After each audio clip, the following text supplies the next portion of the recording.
Welcome back guys to another Zero DTE video, and today Coach Ernie is going to be talking about profit management, so make sure you stay tuned. If you're interested in becoming a pro trader, check out the link in the description to find Coach Ernie's school community. Enjoy guys.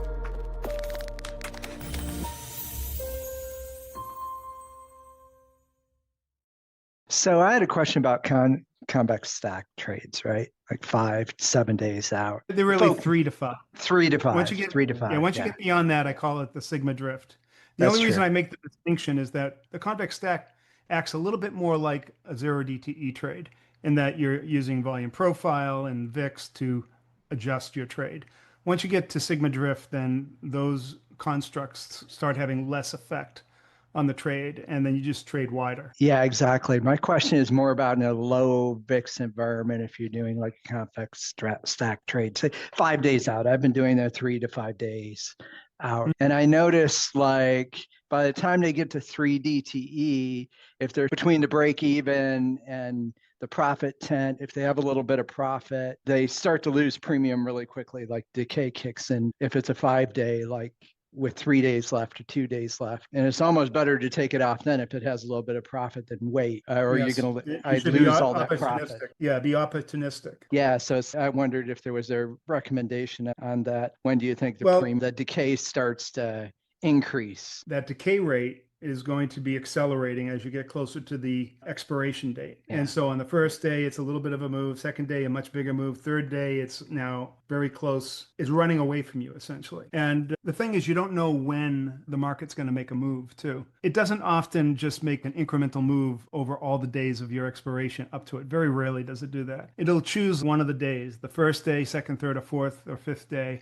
that it decides to move. And the general rule is that you should be opportunistic if it moves a significant amount on any one of those days. And often you get pretty good returns too. You might get like off of a $70, $80 trade, you'll get like a $200 to $1,200 trade. And so if that happens and you've got 2 days left, man, I wouldn't be hanging on to that. I would grab it to say, thank you very much. Probably. And yeah, I think the cases I was thinking of where there's 3 days left and it's $40 into profit, right? And oh yeah, there's no reason. Do you take it or do you let it go? And I think convexity, when I asked convexity, the response was, would you put the same trade on today for however long you have left to 3 DTE for the price it is today? If you would, then leave it on. If you wouldn't, then take the profit. That's probably a good measure. But for $40 and it's, I don't know, I'm probably not. Exactly. I left him on and every one of them went to zero. I didn't, I lost him. It's not going to move the needle.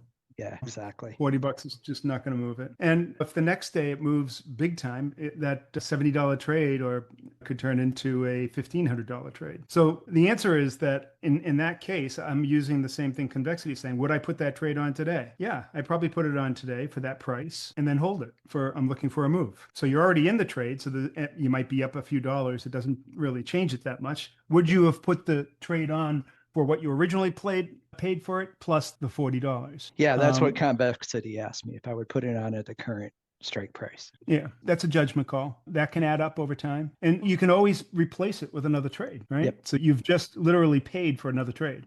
We're looking for those big moves and they're going to happen. The ones that, but they're tougher to see in this kind of a market. That's a really good measure. Would you put that trade on today? And if not, take it off. That's a really good measure. And I've violated that rule before because I've sat there with a couple $100 profit and then I just say, I'm just like waiting and then I don't do anything. And I could have taken it off and I didn't. And then I'm kicking myself for not doing it. Because like I said, over a long period of time, all those little wins, they really add up. And when you think about it, you're making damn good return on the money you're putting to work. So it's not the amount, it's the relative amount. But if I had those trades on for a whole year and let's say 50% of them went away from me and then maybe 30% ended up really small wins and I let those go when I could have taken them, that's a big swing.